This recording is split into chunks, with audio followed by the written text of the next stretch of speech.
Thank you very much for allowing me to speak today. I'd like to note that I am disappointed that the Cannabis Commission's equity selection proposal was not included in your packet for prior consideration. There is another handout that you received today.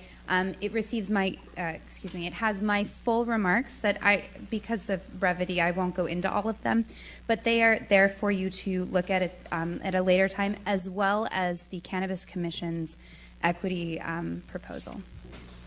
So the first topic I'd like to discuss tonight is that we believe that Berkeley should create an Office of Cannabis to oversee this new industry. The Commission recommends that Berkeley have at least one full-time staffer working full-time on this issue.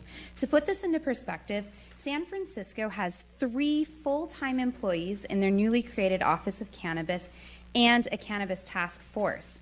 Oakland has 1 full-time employee, 2 assistants, and a cannabis regulatory commission. In the month of January alone, Oakland received over 700 applications for cannabis businesses. In Berkeley, we expect similar demand per capita for licenses. This is an untenable workload for our existing public servants. Whatever laws we ultimately pass will be unsuccessful without a dedicated office to oversee and enforce those laws. Second, the proposal from staff does not do enough to empower equity candidates. In our last meeting, the Cannabis Commission unanimously voted to approve an equity selection process written by one of our members. That is included. I will not discuss that because it's long and windy, but I would love to speak with any of you. Statement, thank you. Yeah, exactly. Should you like to discuss this in more detail with me? The third topic I'd like to discuss today is regarding collectives. So collectives have been a godsend for medical cannabis users and a significant source of employment for longtime Berkeley residents. Closing these businesses would favor new dispensaries whose primary motivation will be profit over altruistic, patient-focused collectives. The state law is clear that any unlicensed cannabis business would be illegal starting January 2019. Doing nothing to help collectives would essentially mandate that they close.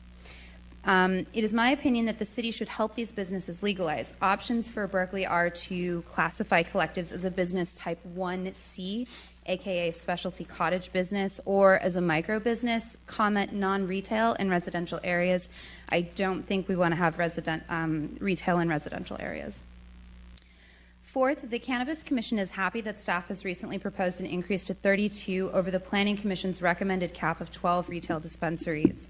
However, the Commission still believes that quotas in general are detrimental to the overall policy goals of legalizing cannabis, especially as it relates to equity candidates. For context, Portland has no equity component and no quotas. They have a mix of men, women, and people of color who make up the owners of cannabis businesses. On the other hand, in Seattle, they have a cap of 21 licensed dispensaries and no equity program. But they're finding they have around 15 unregulated, unlicensed dispensaries. And according to K5 News, quote, in Seattle, Asians represented less than 8%, Black and Latinos were less than 4% of legal pot owners in the state, end quote. We need to find a balance between equity and the number of cannabis businesses our market can reasonably sustain. We want to remove as many barriers to entry as possible, especially for equity candidates, and quotas have been a significant barrier to entry in other jurisdictions. Quotas and other restrictions have significant financial implications for the city as well as prospective business owners. Each new medical cannabis dispensary is estimated to bring in an additional $280,000 in tax revenue to the city. $280,000.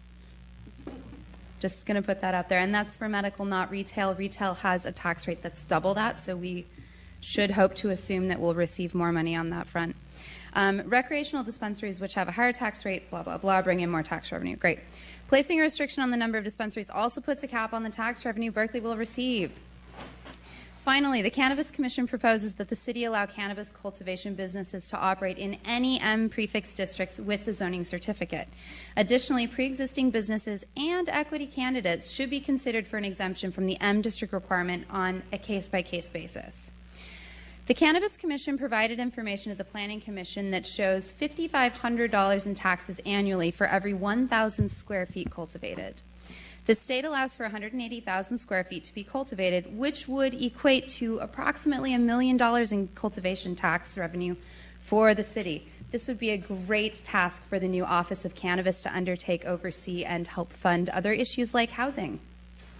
To conclude, it behooves the city to set up a reasonable equity program, to not squeeze out equity candidates through unfair quotas, to hire a full-time staffer to ensure the people's mandate is carried out, to ensure that the taxes earned are used to invest in public education initiatives, and to reinvest in equity candidates. Thank you very much.